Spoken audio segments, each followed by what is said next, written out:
Welcome back. Let's start the study without wasting of time. तो हम start करते हैं नेक्स्ट यूनिट, जो हमारी यूनिट है 3, जिसका नाम है technical presentation strategies and techniques. बाकी यूनिट हम कवर कर चुके हैं, तो वीडियोस अवेलेबल है, आप देख सकते हैं। तो स्टार्ट करते हैं थर्ड यूनिट। इसमें क्या दिया है? इसमें दिया है टेक्निकल प्रेजेंटेशन। एंड जो प्रेजेंटेशन करते हैं टेक्निकली होती है कुछ प्रेजेंटेशन, तो उसके बारे में बताया है। तो इसमें दिया technical presentation are the presentation serve engineering scientific and high tech purpose describing advancing technology. तो टेक्निकल प्रेजेंटेशन में क्या होता है कि जो उसमें प्रेजेंटेशन देते हैं टेक्निकली रिलेटेड होती हैं सारी। उसमें सारी चीज़ें जितनी भी हम प्रेजेंट करेंगे, जो हम शो करेंगे, उनमें सारी टेक्निकली रिलेटेड होंगी और टेक्नोलॉजी से सारी रिलेट करती हैं। ठीक है। तो उसमें नेक्स्ट पॉइंट दिया technical communication serves two purpose. Technical communication भी टू पर्पस होते हैं, जैसे कि इसमें दिया वही हमारे टू इन्फॉर्म भी हो सकता है। फॉर एग्जांपल नॉलेज ट्रांसफर करना या क्लासरूम में इंस्ट्रक्शन देना, ये हमारे क्या होते हैं? टू इन्फॉर्म में आते हैं। बी पॉइंट है टू परसुएड, यानी मोटिवेट करना या कन्विंस करना। ठीक है। इसमें convincing other to adopt design. ठीक है। नेक्स्ट पॉइंट क्या है इसमें? The main goal of any technical presentation is to convey a specific topic that is either technical in nature और has a technical component to it that need to understand. क्या है कि जो technical presentation का main goal होता है वो कहता है कोई मैसेज को किसी को कन्वे करना। ठीक। आइदर वो टेक्निकल इन नेचर हो सकता है या फिर वो टेक्निकल कोई कंपोनेंट भी हो सकता है। ठीक है। वो हमारा टेक्निकल प्रेजेंटेशन में आता है। प्रेजेंटेशन आप पढ़ चुके हैं कि प्रेजेंटेशन क्या होता है, तो ये इसमें जो टेक्निकल प्रेजेंटेशन हम पढ़ रहे हैं। ठीक। काइंड्स ऑफ प्रेजेंटेशन, इसमें पॉइंट्स प्रेजेंटेशन के भी काइंड्स बताए हैं। जैसे पढ़ा आपने इन्फॉर्मेटिव प्रेजेंटेशन, यानी इन्फॉर्मेटिव प्रेजेंटेशन कौन सा होता है? यानी जिसमें इन्फॉर्मेशन डिलीवर की जा रही हो दूसरे पर्सन को या ऑडियंस को। ठीक। तो उसमें ए पार्ट दिया है the purpose of this presentation is to teach the audience something that they do not know. यानी जो ऑडियंस है उसको टीच करना है, समझाना या कोई इनको कन्वे करना किस बारे में, जिस चीज़ को वो नहीं जानते। ठीक। वो क्या हो गया? इन्फॉर्मेटिव प्रेजेंटेशन हो गया, क्यों उनको एक इन्फॉर्मेशन दे रहे हैं जो वो नहीं जानते। ठीक है। बी पॉइंट इसमें दिया है in this presentation we explain something to people और help people to understand something और to show them how to do something. क्या होता है? इस प्रेजेंटेशन में क्या करते हैं? पीपल्स को हेल्प करते हैं किसी चीज़ को समझने में और उनको यह समझाने में कि आप इस कार्य को कैसे कर सकते हैं।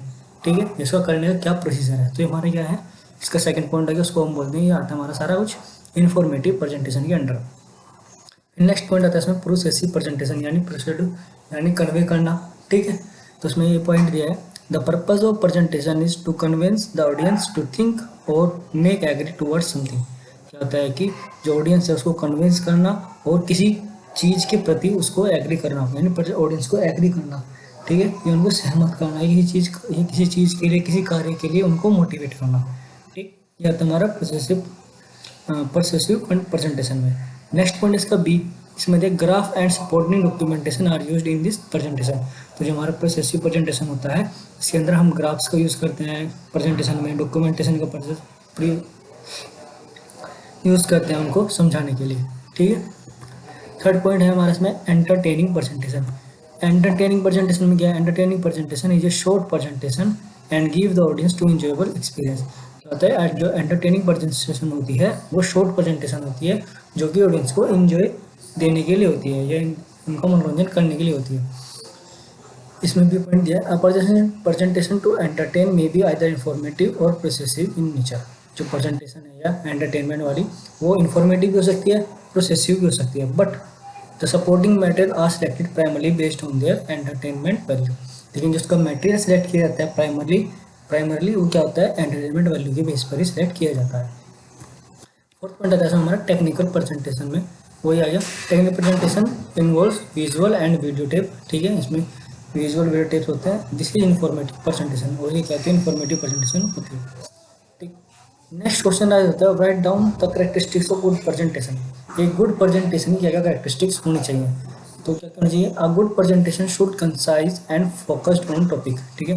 जो गुड प्रेजेंटेशन एक तो कंसाइज होनी चाहिए, कम से कम शब्द होने चाहिए, और फोकस्ड ऑन टॉपिक, यानी टॉपिक को फोकस होना चाहिए। Good presentation must be plan. जो वो प्रेजेंटेशन है वो प्लान की होनी चाहिए कि आपको पता हो प्लान है, और इसके बाद हमारा ये स्लाइड आई, इसके बाद ये स्लाइड आई, वो पहले से ही प्लान की हुई है। ठीक। थर्ड पॉइंट है rehearse and practice the presentation. भाई प्रेजेंटेशन की रिहर्सल भी होनी चाहिए, उसकी प्रैक्टिस करनी चाहिए ताकि आपको रिप्रेजेंट करते समय किसी परेशानी का सामना ना करना पड़े। फोर्थ पॉइंट इसमें आ रहा होता है स्पीकर्स, यहाँ पे एस है ERS, speakers ask question to the audience. जो स्पीकर है वो ऑडियंस से अपने क्वेश्चन पुटअप करता है, जिसको ऑडियंस से क्वेश्चन पुटअप करने चाहिए अपनी प्रेजेंटेशन के दौरान। उससे क्या होता है कि इंटरेस्ट बनता है ऑडियंस का प्रेजेंटेशन के जो भी चल रहा है इवेंट उसके प्रति। फिफ्थ पॉइंट है इसमें, use more positive quotes humour to gain and maintain audience interest. अब क्या करना, अपनी प्रेजेंटेशन के दौरान पॉजिटिव कोट्स को ऐड करना है अपनी प्रेजेंटेशन में, ठीक है। किस लिए? टू मेंटेन ऑडियंस इंटरेस्ट, ताकि ऑडियंस का इंटरेस्ट बना रहे। जैसे कि आप देखते हैं कोई और का प्रेजेंटेशन चल रही है तो जो स्पीकर होता है बीच बीच में कुछ ऐसी मोटिवेट बातें कर देता है, कुछ मुहावरे बोल देता है, ठीक है, ऐसी अच्छी अच्छी लाइनें बोल देता है कि उसने ये कहा गया था या किसी महान पुरुष ने कहा। ये सब क्या करती हैं, ऑडियंस का इंटरेस्ट करती हैं, आपको गेन कराती हैं, ठीक है। Six point, summarize the presentation at the end, give final comments, leave a positive impact upon the audience. तो आपको एंड में क्या करना होता है कि जो आपकी प्रेजेंटेशन है उसके एंड में आपको एक फाइनल कमेंट देना होता है, जिससे कि एक पॉजिटिव इफेक्ट पड़ता है ऑडियंस पे, ठीक है। तो ये गुड प्रेजेंटेशन के कुछ पॉइंट्स हैं, ये कैरेक्टरिस्टिक्स होने बहुत जरूरी हैं, तभी आपकी प्रेजेंटेशन अच्छी रहेगी। Explain different types of presentation, ठीक। अब हमें डिफरेंट टाइप्स ऑफ प्रेजेंटेशन है, प्रेजेंटेशन के टाइप्स क्या क्या होते हैं। तो डिफरेंट टाइप्स ऑफ प्रेजेंटेशन, इसको डिवाइड किया गया है, presentation on the basis of purpose, ठीक है, on the basis of purpose. Presentation purpose के बेस पे डिवाइड की गई है, जिसमें एक मिनट, ठीक है। फर्स्ट आता है इसमें इंफॉर्मेटिव प्रेजेंटेशन। इंफॉर्मेटिव प्रेजेंटेशन क्या होता है? In this presentation the main motive is to deliver information to the audience such as teaching, demonstrate etcetera.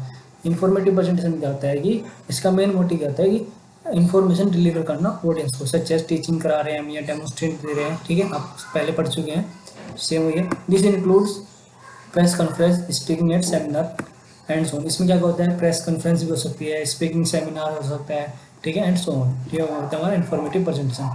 फिर आता है हमारा, एक मिनट कितने चल रहा हूँ ना, परसुएसिव प्रेजेंटेशन, आप समझिए मीनिंग से, ठीक है, मोटिवेट करना। इसमें क्या है, in this presentation the main motive is to make agree the audience और मेक बिलीव इन समथिंग। यानी जो ऑडियंस है उसको एग्री करना है, उसमें उसको बिलीव दिलाना, किसी चीज़ में विश्वास दिलाना, वो क्या कहता है, प्रोसेसिव प्रेजेंटेशन कहलाता है, ठीक है। नेक्स्ट है एग्जांपल्स। इसका एग्जांपल क्या दिए, sales presentation that attempt to persuade the top management of a company to accept an idea और प्रपोजल। क्या कि जो सेल्स प्रेजेंटेशन दी हुई है, एक सेल्स प्रेजेंटेशन हुई है, उसमें क्या किया, उसमें एक कोई कंपनी है, ठीक है, उसको आइडिया दे रही है या आइडिया बता रही है कि आप हमारा प्रपोजल एक्सेप्ट करें, अपने फीचर्स बता रहा है कि उसको मोटिवेट करना चाह रहा है किसी मैनेजमेंट कंपनी को कि हमारी कंपनी ये है, ऐसे है। तो ये क्या है, प्रोसेसिव प्रेजेंटेशन का ही एग्जांपल है, ठीक है। रहता है motivational presentation. Motivational presentation similar persuasive presentation ही होता है, लेकिन इसका क्या है, its main motive is to reassure the audience, ठीक है, ऑडियंस को आश्वस्त करना होता है इसके अंदर, ठीक है। एग्जांपल, मोटिवेशनल पब्लिक स्पीकिंग, ठीक, presentation to influence people to collaborate with each other, ठीक है, आपस में प्यार मोहब्बत बढ़ाना या भाईचारा रखना, ये सब क्या होते हैं, या मोटिवेट प्रेजेंटेशन के अंदर आते हैं सब कुछ। On the basis of purpose हो गया। नेक्स्ट पॉइंट बनता है हमारा based on the audience profile, ठीक है, जो हमारी ऑडियंस है उसकी प्रोफाइल के बेस पे प्रेजेंटेशन को 2 पार्ट्स में डिवाइड किया गया, ठीक है। एक है इंटरनल प्रेजेंटेशन, ठीक, एक है एक्सटर्नल प्रेजेंटेशन। तो पहले हम इंटरनल पे देखते हैं। Internal presentation are those made to an internal audience. Internal presentation क्या है कि इंटरनल ऑडियंस के लिए होती है। The audience consist of employees and can be known और अननोन टू द प्रेजेंटर। यानी इंटरनल ऑडियंस कह सकते हैं हम किसी कंपनी के अंदर जो एम्प्लॉय है, ठीक, क्लासरूम के अंदर, स्कूल के अंदर, कॉलेज के अंदर, तो इंटरनल है, ठीक है, किसी एक ऑर्गेनाइजेशन के अंदर ही हो रही है, तो जो प्रेजेंटेशन चल रही है उसको बोलते हैं इंटरनल प्रेजेंटेशन। क्या हो सकता है उसमें समटाइम्स क्या होता है, जो हमारा प्रेजेंटर है और ऑडियंस जो है एक दूसरे के लिए अननोन भी हो सकते हैं, ठीक। नेक्स्ट हमारा ये हमारा external presentation. External presentation are made to an external audience. ये एक्सटर्नल ऑडियंस के लिए होती है। The audience is generally not well known to the presenter. जो ऑडियंस है वो ज़्यादातर अननोन ही होती है, वेल नोन होती है, unknown he presenter and consist client vendor and partners. तो क्या होती है इसमें, वो तो था हमारे किसी कंपनी ऑर्गेनाइजेशन के अंदर जो प्रेजेंटेशन होती है, लेकिन एक्सटर्नल में क्या होता है कि हमारा प्रेजेंटेशन किसी क्लाइंट के लिए, किसी वेंडर के लिए, किसी पार्टनर्स के लिए, यानी कंपनी है हम उसको अपना प्रेजेंटेशन दे रहे हैं तो हमारा वो क्लाइंट हो गया, ये वेंडर हो गया, ठीक है। तो आता है हमारा एक्सटर्नल प्रेजेंटेशन के अंडर आता है, ये आउटसाइड द ऑर्गेनाइजेशन हो गया, आउटसाइड द इंस्टीट्यूट हो गया, ठीक। और इंटरनल में आपका समझ गए, इंटरनल ऑर्गेनाइजेशन या इंटरनल इंस्टीट्यूट के अंदर जो प्रेजेंटेशन होते हैं वो हमारे इंटरनल प्रेजेंटेशन के अंदर आती है। Third point, based on the time available to the prepare, ठीक। प्रेजेंटेशन है टाइम के अकॉर्डिंग उसको डिवाइड किया गया है, प्रिपरेशन के लिए कितना समय दिया है, इसमें दिया है इम्प्रॉम्प्टू प्रेजेंटेशन, ये आपने पढ़ा है इम्प्रॉम्प्टू प्रेजेंटेशन क्या होता है, फिर बता देता हूँ। Impromptu presentation are those without any preparation और प्लानिंग, यानी वे प्रेजेंटेशन जो बिना प्रिपरेशन के लिए, प्रिपरेशन के और बिना प्लानिंग के दी जाती है, इनको हम इम्प्रॉम्प्टू प्रेजेंटेशन कहते हैं, ठीक है। प्लान्ड प्रेजेंटेशन, प्लान्ड प्रेजेंटेशन कहते हैं, planned presentation are those that result from carefully planning and preparation, उनमें क्या होता है पहले से प्लान किया जाता है कि हमें क्या प्रेजेंट करना है, कैसे प्रेजेंट करना है, कितना समय देना है, ठीक है। तो ये सब क्या आता है हमारा प्लान प्रेजेंटेशन के अंदर आता है। फिर नेक्स्ट पॉइंट आता है इसमें, नेक्स्ट क्वेश्चन आता है define classroom presentation, describe the tips for to power up. एक होता है क्लासरूम प्रेजेंटेशन। अब क्लासरूम प्रेजेंटेशन क्या होता है, उसके क्या क्या टिप्स हैं उसको पावर अप करने के लिए, उसमें देखते हैं। The classroom presentation comprised a short discussion, demonstration and activities. एक क्लासरूम प्रेजेंटेशन में क्या होता है कि कोई शॉर्ट डिस्कशन हो सकता है, कोई डेमोस्ट्रेशन हो सकता है, कोई एक्टिविटीज होती है किसी टॉपिक से रिलेटेड, ठीक है। वो हमारा क्या होता है क्लास प्रेजेंटेशन होता है, कोई शॉर्ट डिस्कशन चल रहा है क्लास के अंदर, उसको हम क्लासरूम, आप क्लास से रिलेटेड कर सकते हैं, उसको हम क्लासरूम प्रेजेंटेशन कहते हैं। Tips to power up classroom presentation, क्या क्या टिप्स हैं, ठीक है। इसमें देखते हैं first, use as many slides as need, आपको ज़्यादा से ज़्यादा स्लाइड यूज करनी चाहिए जितनी आप कर सकते हैं। नेक्स्ट पॉइंट इसमें बनता है, it is a common myth that better presentation use fewer slide. एक मिथ बना हुआ है कि अगर आप ज़्यादा स्लाइड यूज़ करेंगे तो आपकी प्रेजेंटेशन अच्छी नहीं रहेगी, जबकि ये गलत है, आपको ज़्यादा से ज़्यादा प्रेजेंटेशन के अंदर अपनी स्लाइड्स यूज़ करनी चाहिए। Use as many slides as we need to make our point, ठीक है। आपको अपना पॉइंट एक्सप्लेन करने के लिए, समझाने के लिए आप जितनी स्लाइड्स यूज़ करना चाहें कर सकते हैं और आपको करनी चाहिए, ठीक है। नेक्स्ट है इसमें मिनिमाइज वर्बोसिटी। अब वर्बोसिटी में क्या है, slide should contain less word with 3 to 4 सब पॉइंट्स। जो वर्बोसिटी का मतलब है कि आपको जो आपकी स्लाइड है उसके अंदर कम से कम वर्ड्स होने चाहिए विद 2 से 3 से सब टॉपिक्स के अंदर, ये सब पॉइंट्स के अंदर, ठीक है। यानी आपको उसके अंदर कम से कम रिटर्न वर्क रखना चाहिए, ज़्यादा विजुअल्स होने चाहिए और पॉइंट टू पॉइंट उसके अंदर होना चाहिए, ये नहीं है कि आपने पूरी थ्योरी लिख दी है, ठीक है। थर्ड है हमारा मैक्सिमाइज विजुअल। मैक्सिमाइज विजुअल्स में क्या है, photos figures help the student to remember the information about the presentation, ठीक है। आपको पता है कि अगर हम कोई चीज़ पिक्चर देखते हैं हम अच्छे से याद रहती है, फिगर देखते हैं अच्छे से याद रहती है, तो आपको ज़्यादा से ज़्यादा फोटोज और फिगर यूज़ करनी चाहिए अपनी प्रेजेंटेशन के अंदर, ताकि स्टूडेंट उसको याद रख सके, आपके ऑडियंस उसको ध्यान रख सके, ठीक है। फिर होता है रिड्यूस रेडुनेंट एलिमेंट। रेडुनेंट एलिमेंट क्या होते हैं, अननेसेसरी जो एलिमेंट होते हैं उसको हम रिड्यूस करना चाहिए, उसके अंदर अननेसेसरी मैटर कुछ भी ऐड नहीं करना चाहिए। All redundant element must be removed because it create distraction from the content of the slide, ठीक है। जो redundant material होते हैं अगर उसको रिमूव नहीं करेंगे तो क्या करेगा, वो डिस्ट्रैक्शन करेगा हमारे ऑडियंस को या स्टूडेंट्स को, ठीक है। फिफ्थ पॉइंट आता है हमारा highlight what are you talking about. जिस बारे में आप बोल रहे हैं, जो आपका टॉपिक है उसको हमेशा हाईलाइट रखिए, उसको हाईलाइट करके चलिए। तो उसमें क्या है, हाईलाइट द मेन लाइन्स और द मेन टॉपिक, आपका मेन टॉपिक है मेन लाइन्स जो हाईलाइट करिए, ठीक। Use bold type of different colour to highlight the keyword in any lengthy text. आप जो आपका लेंथी टेक्स्ट है उसके अंदर बोल्ड वर्ड यूज करिए और डिफरेंट कलर्स यूज करिए हाईलाइट करने के लिए, ठीक। नेक्स्ट क्वेश्चन इसमें आ जाता है describe individual conferencing with its advantage. Individual conferencing क्या होता है, उसके एडवांटेजेस क्या होते हैं। आप इंडिविजुअल कॉन्फ्रेंसिंग से समझ रहे होंगे, ठीक है। तो उसमें हम देखते क्या है, individual conference means conversation between supervisor and supervise, यानी एक सुपरवाइज है, उनके बीच में जो कन्वर्सेशन हो रहा है उसको हम इंडिविजुअल कॉन्फ्रेंस कह सकते हैं। इन सिस्टमेटिक और प्लान एंड कॉन्फिडेंशियल सेटिंग, एक सिस्टमेटिक मैनर में, एक प्लान तरीके से और एक कॉन्फिडेंशियल सेटिंग के साथ जो उनके बीच में कन्वर्सेशन हो रहा है उसको हम इंडिविजुअल कॉन्फ्रेंस कहते हैं, ठीक है। आगे देखते हैं क्या क्या है। आईसीज का मतलब ये इंडिविजुअल कॉन्फ्रेंस है। ICs to be held every week during the assign time, ठीक है। ये हर हफ्ते होती है, इस स्पेसिफिक टाइम के अकॉर्डिंग, फिक्स टाइम के अकॉर्डिंग हर हफ्ते इसको किया जाता है। It provide a platform to discuss the issue and concern assign concern arising around of field work.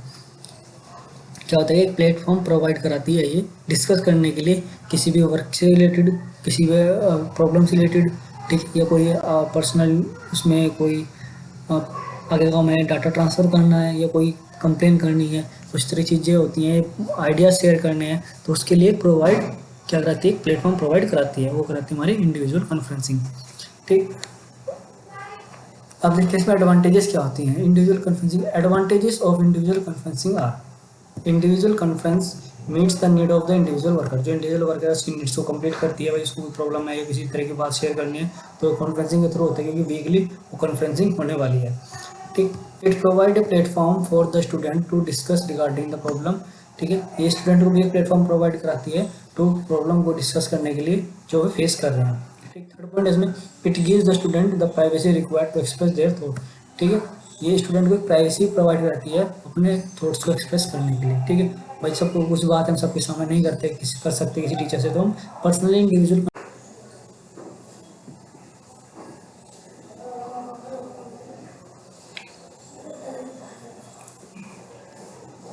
इसमें नेक्स्ट क्वेश्चन आया होता है write a short note in public speaking. Public speaking क्या होता है, उसके ऊपर शॉर्ट नोट लिखिए। ठीक, public speaking means speaking in public और in the front of audience in which person express his views and ideas. Public speaking क्या होता है कि पब्लिकली बात करना है, पब्लिकली स्पीच देना। ठीक है, in front of audience, audience के सामने। इसमें क्या होता है कि पर्सन अपने व्यूज और आइडियाज को एक्सप्रेस करता है। ठीक, the language is used in speech is formal than normal conversation. क्या होता है कि जो हम नॉर्मली लैंग्वेज यूज़ करते हैं उसकी जगह में फॉर्मल लैंग्वेज यूज़ करते हैं जब हम पब्लिकली स्पीकिंग करते हैं। ठीक, जैसे हम नॉर्मली बात कर रहे हैं किसी से हेलो हाय हेलो करते हैं, तो उतार करके बात करते हैं, लेकिन जब हम पब्लिक स्पीकिंग करते हैं तो वहाँ पर फॉर्मल वर्ड्स यूज़ करते हैं, इस तरह के तो थोड़ा के वर्ड्स यूज़ नहीं करते। The parts of public speaking includes the source, receiver, message, channel, feedback. ठीक, ये क्या क्या इंक्लूड होता है, सोर्स होता है, रिसीवर होता है, मैसेज, चैनल होता है, फीडबैक है। जब पब्लिक स्पीकिंग करते हैं हम उसको जो रेस्पॉन्स देते हैं हमें फीडबैक भी मिलता है। ठीक है, ये सब क्या है, सोर्सेज है public speaking. The channel means over which the receiver obtain the message which usually include auditory और विजुअल। ठीक है, अब चैनल क्या कह सकते हैं हम, जिसके थ्रू जो हमारी ऑडियंस है वो विजुअल्स देख पा रही है या ऑडियो सुन पा रही है, हमारे क्या इसमें चैनल्स कहलाते हैं। Feedback is the resulting information that receiver give back to the source during the process of speech. Feedback आपको समझ यार, फीडबैक क्या है कि जो रिसीवर को हमने दिया स्पीच या स्पीच सुन के जो रिसीवर के अंदर कुछ रिजल्ट आया है या कुछ वो कहना चाह रहा है, तो जो हमको बता रहा है हमारे क्वेश्चन के अकॉर्डिंग, तो हमारे क्या होगा फीडबैक। सपोज हमें कुछ क्वेश्चन पूछा है हमें रेस्पॉन्स दे रहा है तो एक ऐसे फीडबैक ही कहलाया जाएगा। फिर आता है इसमें explain the basic types of public speaking. Public speaking के क्या क्या बेसिक टाइप्स होते हैं।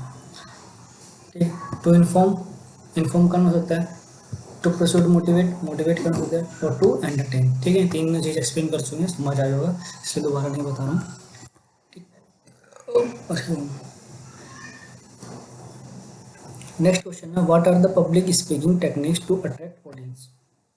क्या क्या पब्लिक स्पीकिंग की टेक्निक्स होती हैं जिससे ऑडियंस को अट्रैक्ट किया जा सकता है, क्या क्या हो सकती हैं, तो इसमें पढ़ते हैं। Connect with emotions. ठीक है, सबसे फर्स्ट पॉइंट है इमोशन के साथ कनेक्ट होना, connect with emotion. Second point tell the audience how good they are. ठीक है, थर्ड है इसमें entertain the audience with stories. भाई आप कुछ प्रेजेंटेशन दे रहे हैं तो आप अगर ऑडियंस के साथ अट्रैक्शन बढ़ाना चाहते हैं या अट्रैक्शन कहीं हो जाता हो तो आपको बीच में कुछ कुछ स्टोरीज भी बतानी होगी जिससे ऑडियंस का अट्रैक्शन बना रहेगा। Tell the audience exactly what they are going to gain. Audience को एग्जैक्टली बताइए कि आप क्या प्राप्त करने वाले हैं हमारी इस प्रेजेंटेशन से या हमारी स्पीकिंग से। ठीक है, keep the focus on the audience. Audience जो फोकस रखिए अपना।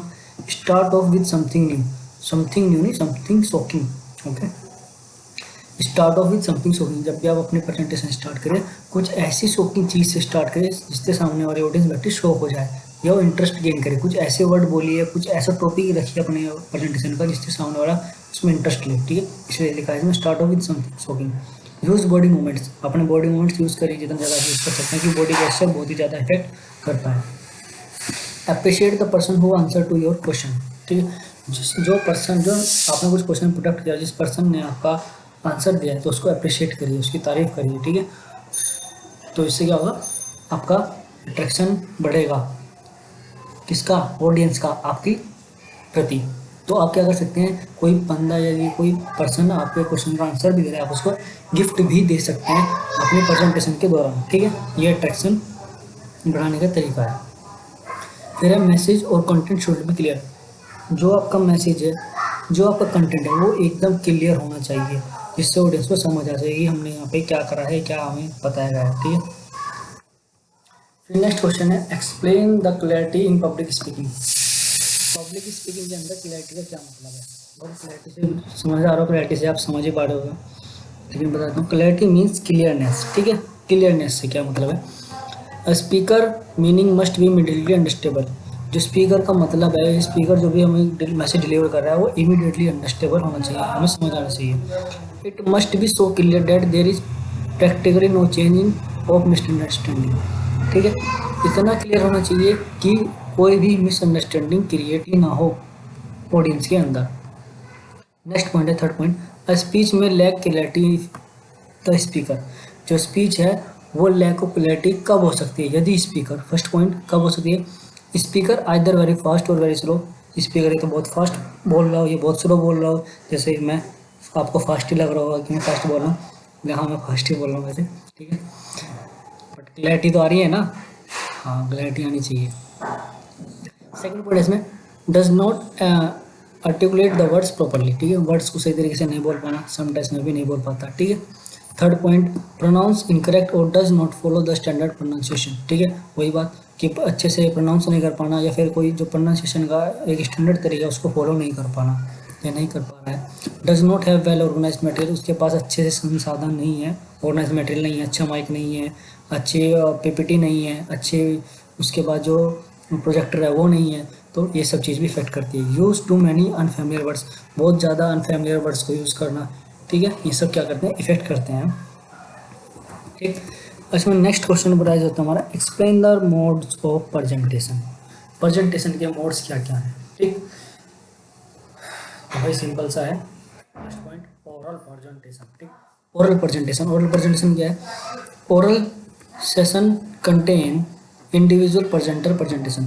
जो इंडिविजुअल प्रेजेंटर है उसकी प्रेजेंटेशन होती है, ठीक है, ओरल के अंदर। Second point, any material presented must be in a simple legible font with A minimum font size 14। जो आप मटेरियल प्रेजेंट कर रहा है प्रेजेंटर, उसका एक लेजिबल फॉन्ट होना चाहिए जो कि कम से कम 14 होता है, ठीक है। The time allocated for each presentation is 15 minute, 12 minute for presentation and 3 minute for question answer. जो टाइम दिया जाता है, टाइम होता है प्रेजेंटेशन को ज़्यादातर 15 मिनट का होता है, और उसके बाद 15 मिनट के अंदर क्या होता है, 12 मिनट की प्रेजेंटेशन होती है, 3 मिनट में उसके क्वेश्चन आंसर्स होते हैं। The recommended software is to be used as Microsoft point. तो ज़्यादातर जो सॉफ्टवेयर रिकमेंडेड किया जाता है, सॉफ्टवेयर यूज़ किया जाता है, वो माइक्रोसॉफ्ट पावर पॉइंट यूज़ किया जाता है इसके अंदर, ओरल प्रेजेंटेशन के अंदर। फिर हमारा प्लेनरी प्रेजेंटेशन। प्लेनरी प्रेजेंटेशन क्या होता है, plenary presentation are an interactive skill based discussion, यानी स्किल बेस्ड डिस्कशन होता है प्लेनरी के अंदर। For plenary speech the organising committee allocates 20 minute for the presentation. क्या होता है कि जो ऑर्गेनाइजेशन ऑर्गेनाइज कर रही है इस प्रेजेंटेशन को, वो 20 मिनट ही देती है, 20 मिनट प्रोवाइड करती है अपनी प्रेजेंटेशन प्रेजेंट करने के लिए, ठीक है। ये एक स्किल बेस्ड डिस्कशन होता है, ठीक, प्लेनरी प्रेजेंटेशन में। फिर आता है पोस्टर प्रेजेंटेशन। पोस्टर प्रेजेंटेशन में क्या होता है, a poster presentation allow us to interact face to face with people interested in our speech in our research.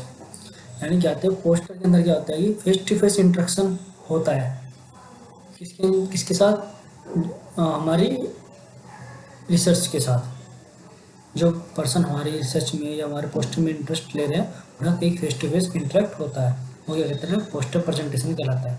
इसमें क्या होता है, the display board for each poster should be 90 centimetre high and 60 metre wide. जो display होती है poster की, वो 90 centimetre height होनी चाहिए, 60 मीटर वाइड होनी चाहिए। थर्ड पॉइंट, और poster should include the abstract ID. एक हमारे जो पोस्टर है उसके एक एब्स्ट्रैक्ट आईडी नंबर होना जरूरी है, ठीक है।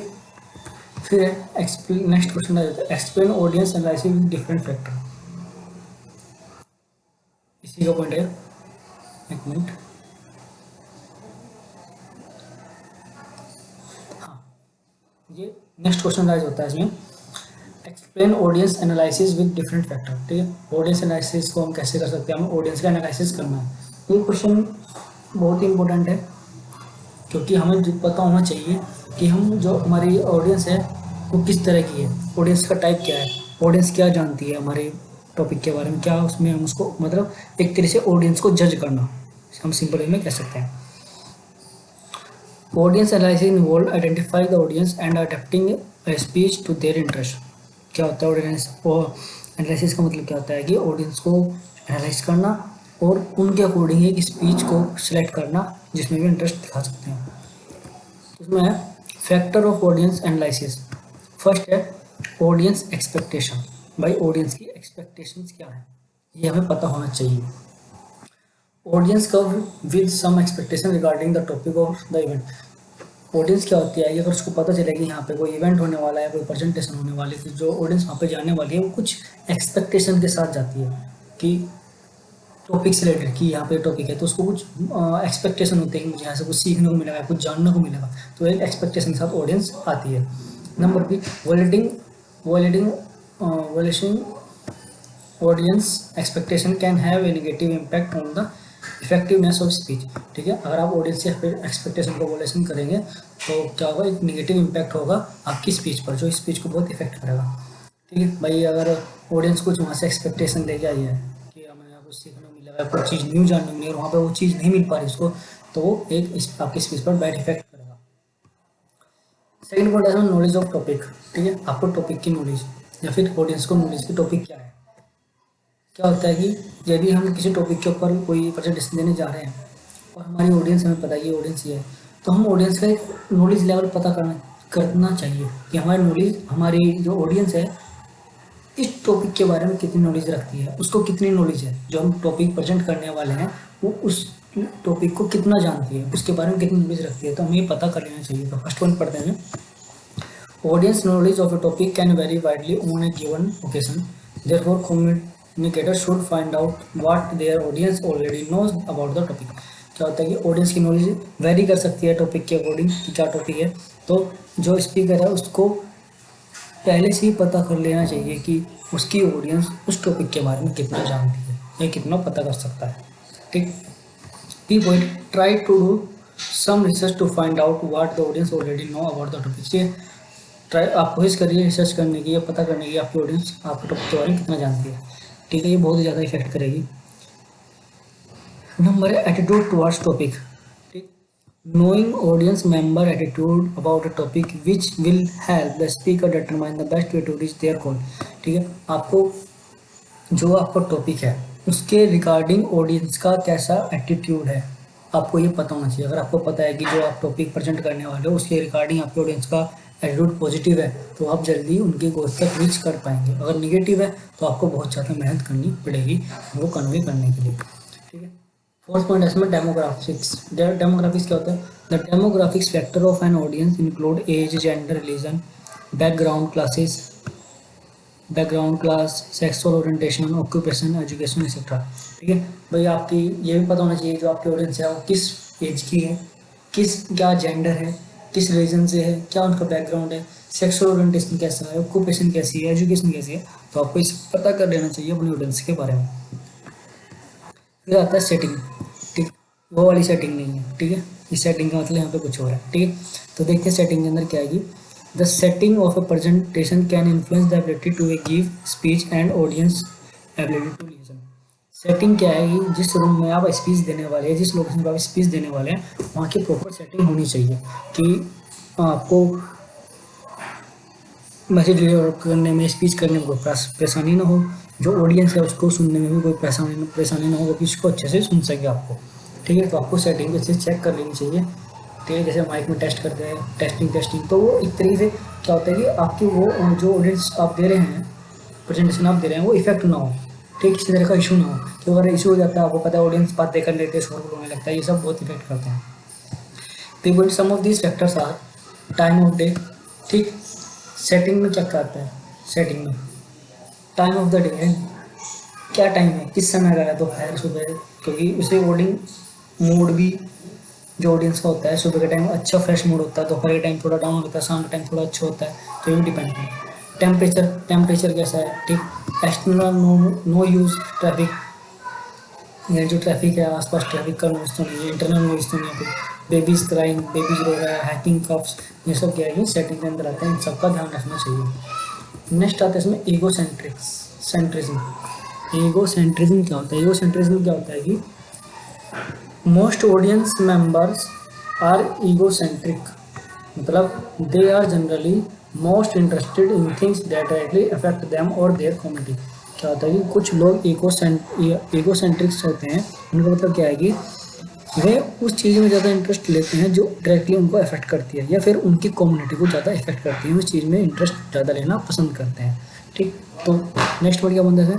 An effective speaker must be able to show their audience why the topic are speaking on should be important to them. यानी जो स्पीकर है वो इतना सक्षम होना चाहिए शो करने के लिए उनको कि आप जिस टॉपिक के बारे में बता रहे हैं वो आपके लिए इम्पोर्टेंट है और कैसे इम्पोर्टेंट है और क्यों इम्पोर्टेंट है, उसके अंदर एबिलिटी होनी चाहिए कि उनको कन्वे कर सके एक तरीके से कि ये टॉपिक जो हम यहाँ पे प्रेजेंट देने वाले हैं वो आपके लिए कैसे हेल्पफुल है। Next and the last question, okay. इसमें नेक्स्ट क्वेश्चन होता है what are the methods of interpersonal and impersonal method. देखिए जो ये एक टीसी वाला जो है ये टेक्निकल कम्युनिकेशन बहुत ही ज़्यादा इंपॉर्टेंट है। इसमें क्या होता है कि ये आपकी स्किल्स को डेवलप करता है, इसलिए मैंने इस पर वीडियोस बनाई है, ठीक है। ये बहुत ज़्यादा हेल्पफुल होता है आपकी स्किल्स को डेवलप करने में। आप देख ही रहे हैं, आप कहीं भी इंटरव्यू देने जाएंगे तो इससे नॉर्मल सी बातें हैं जो टेक्निकली या आपको पता होनी चाहिए, ठीक। तो उसमें हम देखते हैं इंटरपर्सनल कम्युनिकेशन क्या होता है। इंटरपर्सनल कम्युनिकेशन आपने पढ़ा ही है, फिर भी पढ़ा देता हूँ, बता देता हूँ, ठीक है। Interpersonal communication refers to the sharing of information among the people, ठीक। नेक्स्ट पॉइंट इसमें this form of communication is advantages because direct and immediate feedback is possible, if a doubt occur it can be instantly clarified. इसकी एक advantage ये है कि यदि कोई भी क्वेश्चन अराइज हो रहा है या कोई भी डाउट आ रहा है तो उसको हम डायरेक्टली इंस्टेंटली वहाँ पे ही क्लैरिफाई कर सकते हैं, ठीक। अब इसमें मेथड्स ऑफ इंटरपर्सनल कम्युनिकेशन, इसके क्या क्या मेथड्स हैं? ओहो चलो अपनी मर्जिदा मालिक है, चलो देखो, चलो ठीक है। फर्स्ट आगे इसमें वर्बल कम्युनिकेशन। इंटरपर्सनल कम्युनिकेशन के जो मेथड है उसमें क्या है? वर्बल कम्युनिकेशन आपको पता ही है, बता रहा हूँ लेकिन, okay. In this method the communication is verbally and sending message, ठीक, okay. It includes one on one meeting, telephone presentation etcetera. 1-to-1 meeting हो सकती है किसी दो पर्सन के बीच में, वार्तालाप टेलीफोन प्रेजेंटेशन के थ्रू हो सकता है, आपको याद है वर्बल कम्युनिकेशन के अंदर आता है, ठीक। रिटर्न कम्युनिकेशन में क्या है बता देता हूँ फिर। In this communication occur in the return form and it provide permanent record, ठीक है। इसमें क्या होता है कि रिटर्न कम्युनिकेशन में जो भी हम कम्युनिकेशन करते हैं उसमें एक परमानेंट रिकॉर्ड भी रखा जाता है, ठीक। कैसे रखा जाता है परमानेंट रिकॉर्ड आपको समझ आएगा आगे। सेकंड पॉइंट है many method of return communication are out of fashion. जो रिटर्न कम्युनिकेशन के कुछ मेथड है जो आजकल आउट ऑफ फैशन हो गए, सच एज फैक्स लेटर्स, वो है ना रिकॉर्ड रखा जाता है। अगर हमने किसी को लेटर दिया है, किसी को फैक्स किया हुआ है, एज ए रिकॉर्ड रखा रहेगा ना, वो उड़ थोड़ी जाएगा या गायब हो जाएगा, तो रिकॉर्ड रखा जाता है, इसलिए बोला गया था वो। But some are replaced by new methods using technology such as email and text message और चैटिंग। चैटिंग बहुत तेज हो रहे हो। इसका मतलब यही जो रिटर्न कम्युनिकेशन था उसके वो ओल्ड फैशन हो गया, किस वजह से? क्योंकि क्या यूज होता था पहले ईमेल्स एंड टेक्स्ट में, ईमेल्स टेक्स्ट में कह रहा हूँ सॉरी, फैक्स और लेटर्स यूज़ होते थे उसको करने के लिए, रिटर्न कम्युनिकेशन करने के लिए। लेकिन आजकल मॉडर्न मेथड्स हो गया, मॉडर्न टेक्नोलॉजी अकॉर्डिंग ईमेल करते हैं, टेक्स्ट मैसेज करते हैं, चैटिंग करते हैं, ठीक है। ये सब रिटर्न कम्युनिकेशन के कुछ मेथड है। चैटिंग, ओके, बहुत सभी करते हैं चैटिंग, कोई नहीं छोड़ता, ठीक है। नेक्स्ट हमारा इसमें नॉन वर्बल कम्युनिकेशन। अब ये नॉन वर्बल कम्युनिकेशन क्या कहता है ये भी सुनो। Non verbal communication is a process of sending end receiving message without using word, ठीक। नॉन वर्बल कम्युनिकेशन में मैसेज डिलीवर भी किया जाता है, रिसीव भी किया जाता है विदाउट यूजिंग वर्ड, बिना वर्ड्स को यूज़ किए, ये कह सकते हैं बिना बोले भी कह सकते हैं। Such as gesture, action, facial expression, body language, ठीक है। अगर हम किसी कुछ करने जा रहे हैं तो नॉन वर्बल कम्युनिकेशन उसको बॉडी के गेस्चर के अकॉर्डिंग करेंगे, ठीक है, अपने बॉडी के मूवमेंट से, जैसे कि फेशियल एक्सप्रेशन, ठीक है, ऐसे हम आँखों में हो जाती है ना बातें, हाँ या ना जो भी है, समझ रहे हो, समझ रहे होगे जरूर, आँखों आके तो समझ आ गई होगी सबको, ठीक है, इशारों में बातें होना, ठीक है, वो सब नॉन वर्बल कम्युनिकेशन के अंदर आता है, आँखों में, ठीक है। नेक्स्ट हमारा इम्पर्सनल कम्युनिकेशन, चलो आ जाओ पढ़ लो। इम्पर्सनल कम्युनिकेशन में क्या होता है, वो था इंटरपर्सनल, ठीक है भाई, इम्पर्सनल थोड़ा उसका अपोजिट ही है, ठीक है। Impersonal communication is based on social roles, ठीक है, सोशल रोल्स पे बेस्ड होता है, such as communication between sales representative and a customer, ये इसका मेन पॉइंट है। सेल्स रिप्रेजेंटेटिव और कस्टमर के बीच में जो कम्युनिकेशन होता है उसको हम इम्पर्सनल कम्युनिकेशन कहते हैं। ये कह सकते हैं किसी डीलर और कस्टमर के बीच में हो रहा है, ठीक है, कंज्यूमर और डीलर के बीच में हो रहा है। Second point, the manner of communication is informal and covering only necessary topics. इस मैनर इसके सॉरी जो ही वो इस कम्युनिकेशन का जो मैनर होता है वो क्या है कि इनफॉर्मल होता है, ठीक।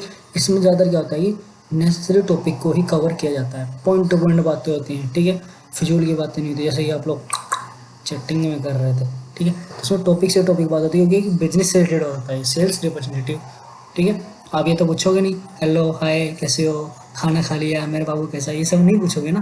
तो अगर आप कोई बिजनेसमैन है और आपके साथ कोई कस्टमर है या कोई आपकी वेंडर कंपनी है, उससे कॉन्टेक्ट करोगे तो उससे आप हाय हेलो करके बस अपनी डील की बात करोगे, क्या डील करनी है, कितनी डील करनी है, क्या परसेंटेज है, कैसे करना है, ये सब होगा। आप उससे नहीं पूछेंगे क्या हाल है, खाना खाया नहीं खाया, घर पे सब ठीक है, ये सब नहीं होगा ना। तो ये थोड़ा इम्पर्सनल हो गया, इसको बोलते हैं इम्पर्सनल कम्युनिकेशन। समझ आ रहा है, पर्सनल से हट गया, ठीक है ना। मेरे बाबू ने खाना खाया नहीं खाया खा ले फिर, चलो। तो इसमें मेथड्स ऑफ इम्पर्सनल कम्युनिकेशन क्या है वो देखते हैं हम। इसमें आता है मेमोज, ठीक, मेमोज क्रिएट किए जाते हैं। मेमो क्या होता है, मेमो और memorandum is a communication that record events, ठीक है, ये क्या करता है, रिकॉर्ड्स और इवेंट्स को एक सेव तरीके से रखता है, ठीक है, इसमें रिकॉर्ड्स क्रिएट होते हैं मेमोज में। नेक्स्ट आता हट जा हम थोड़ा, हाँ हट जा हट जा, फिर आता हमारा लेटर्स। अरे यार 2 मिनट टिक नहीं सकता।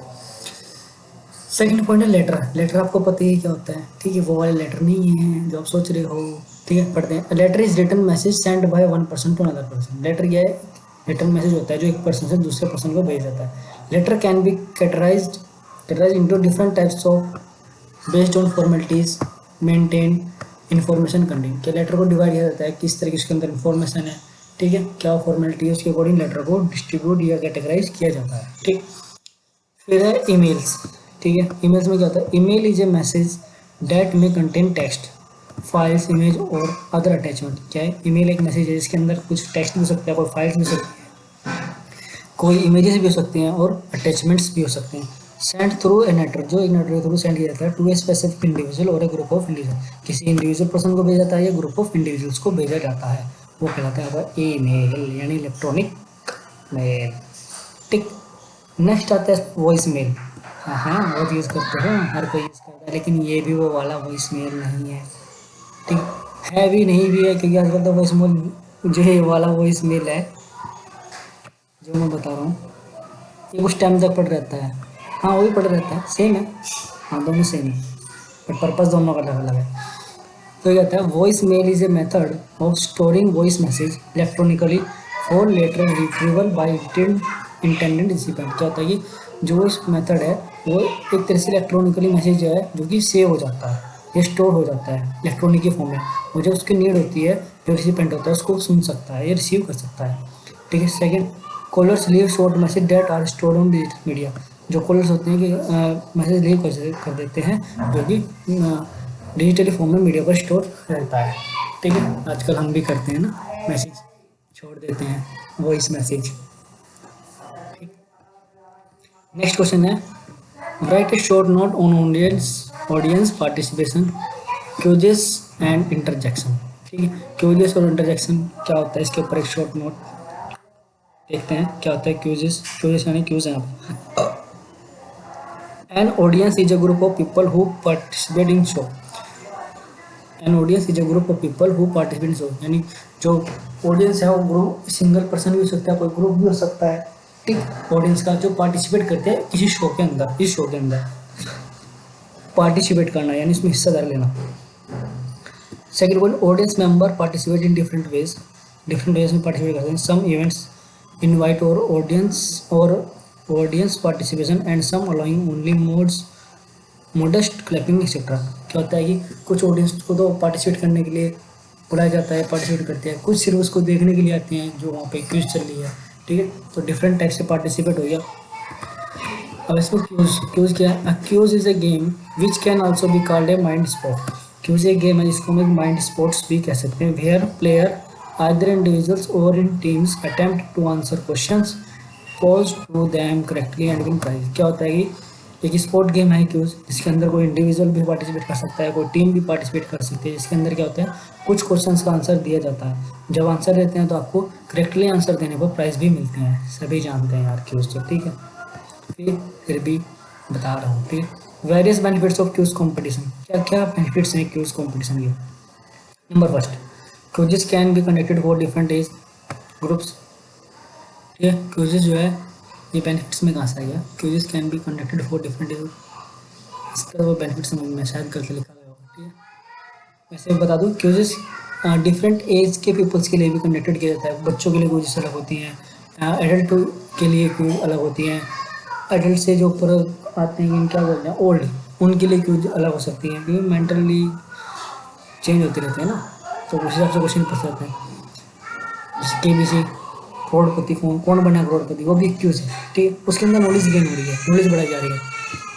क्यूजेस improve general knowledge with fun. ठीक है, जो मैंने बताया क्यूज क्या करती है, जनरल नॉलेज को इंप्रूव करती है फन के साथ साथ, जैसे आप KBC वगैरह में होता था। Quiz competition enable student to think from different angles. Quiz competition क्या करते हैं, स्टूडेंट को एक अलग ही नज़रिए से देखने की हेल्प करते हैं। किसी भी चीज़ को एक अलग ही नज़रिए से देखना या डिफरेंट एंगल से देखना या पॉजिटिव एंगल से देखने में हेल्प करती है quizzes. It help in team to build process. ठीक, टीम को बिल्डिंग प्रोसेस बनाने में हेल्प करती है, टीम को इकट्ठा करने में। Quiz competition even help to build the student self skill soft skill. और तो क्यूज क्या करती है कि सॉफ्ट स्किल को डेवलप करने में भी मदद करती है। ठीक, बाकी पॉइंट आप बहुत सारे लिख सकते हैं, कुछ ही लिखे हैं मैंने, बहुत लिख सकते हैं, इतना टैलेंटेड तो हो। ठीक है, लिख सकते हैं, समझ सकते हैं, ठीक, ये बता सकते हैं। फिर आता है इंटरजेक्शन। इंटरजेक्शन क्या है? Interjection is one of the 8 major part of speech. तो ये थोड़ा यूनिक है, समझने लायक है और इंटरेस्टिंग भी है। ठीक, interjection is one of the 8 major part of speech का 8वां पार्ट एक तरीके से देखा जाए तो। अलोंग विद वर्ब्स, क्या क्या, जैसे कि एक तो वर्ब हो गया, फिर नाउन हो गया, 2 प्रोनाउन हो गया, adjectives, adverbs, perception and conjunction. इससे इन सबसे हटके एक अलग है ये। तो क्या है इंटरजेक्शन? लाइक, इंटरजेक्शन कैसे होते हैं? लाइक वाओ, क्या वाओ, ठीक, एंड आउच। अगर हमने कुछ इंटरेस्टिंग चीज़ देखी है, ब्यूटीफुल चीज़ देखी, तो बोलेंगे वाओ कितनी ब्यूटीफुल है। तो ये वाओ जो है एक इंटरजेक्शन है। ठीक, अब आउच, सपोज आपने अपने फ्रेंड को पिंच कर लिया, छूट लिया, तो बोलेंगे आउच। ठीक, तो ये एक कोई हेल्पिंग वर्ब नहीं है, कोई वो नहीं है ये, ठीक है, स्पेसिफिक, लेकिन एक इमोशन एक्सप्रेस कर रहे हैं कि आपको चीज़ अच्छी लग रही है, आप वाओ से इसको समझ पा रहे हैं कि हाँ इसको अच्छी लग रही है, या आपने इसको पिंच किया, आउच बोला, उसको एक इमोशन एक्सप्रेस कर रही है। Are only design to convey emotion. ठीक, मैंने बोला इसलिए डिज़ाइन रहता है इमोशन कन्वे करने के लिए, क्या इमोशन वो डिलीवर करना चाह रहा है, क्या इमोशन उसका है, क्या वो फील कर रहा है, तो ये सब है। Third point, they do not relate grammatically. मैंने बताया ग्रामेटिकली रिलेट नहीं होते हैं to other part of the sentence के अदर पार्ट से। Nor do they help in the reader to understand difference between words and phrases in the sentence. और ये किसी भी तरीके का हेल्प नहीं करते समझने में कि जो पैराग्राफ है सेंटेंस के अंदर क्या रिलेशनशिप है। ठीक, ये उस चीज़ से ये कुछ रिलेट नहीं करते, लेकिन एक अपना मैसेज कन्वे जरूर करते हैं, इमोशन, ओनली इमोशन कन्वे करते हैं। Interjection are rarely used in academic और फॉर्मल राइटिंग। ठीक है, बस ध्यान रखना, इंटरजेक्शन जो होता है रेयरली यूज किए जाते हैं एकेडमिक और फॉर्मल राइटिंग में, ज़्यादातर यूज नहीं किए जाते। ठीक, तो इनका कोई मतलब नहीं होता। ये वाओ, आउच, ये सब समझ रहे हो आप क्या चीज़ है, ठीक है ना। फॉर्मल में कोई इनकी वैल्यू नहीं है। A sample list of interjection includes, कुछ लिस्ट दी है सैम्पल इंटरजेक्शन जैसे आहा, ठीक है ना, ये वो वाला आहा नहीं है। आहा, वाओ, टिक, आउच, यू हम बोले यू कितना है, फिर बू, अब बू को ऐसे होता है, बू वाला भी हो सकता है। तो ये सब क्या है, इंटरेक्शन के कुछ सैंपल्स थे। तो ठीक है भाई, ये लिमिट लिमिट कह रहा हूँ, ये यूनिट भी यहीं पे कंप्लीट होगी। ठीक है, ओके। बाकी यूनिट की वीडियो चैनल पर अपलोड है, आप वहाँ पे जाके देख सकते हैं। आपको इंटरेस्ट लगे तो लाइक एंड सब्सक्राइब, ठीक है ना। और अगर आपको किसी और सब्जेक्ट से रिलेटेड वीडियो चाहिए तो मेरे कमेंट में बता देना। सब्जेक्ट ऐसा ही होना चाहिए, ठीक है, जो हेल्पफुल हो, नॉलेजफुल हो। ये नहीं है कि आप बोल दो कि इस क्लास का मैथ्स की नोट्स बना दो या लेक्चर बना दो, तो भैया वो नहीं हो हमसे, ठीक है ना, नाम कर पाएंगे। तो कुछ ऐसा ही बताएं जो आपके लिए इंटरेस्टिंग हो, मेरे लिए इंटरेस्टिंग हो, खास तौर पर जिसमें मुझे इंटरेस्ट है। Okay, have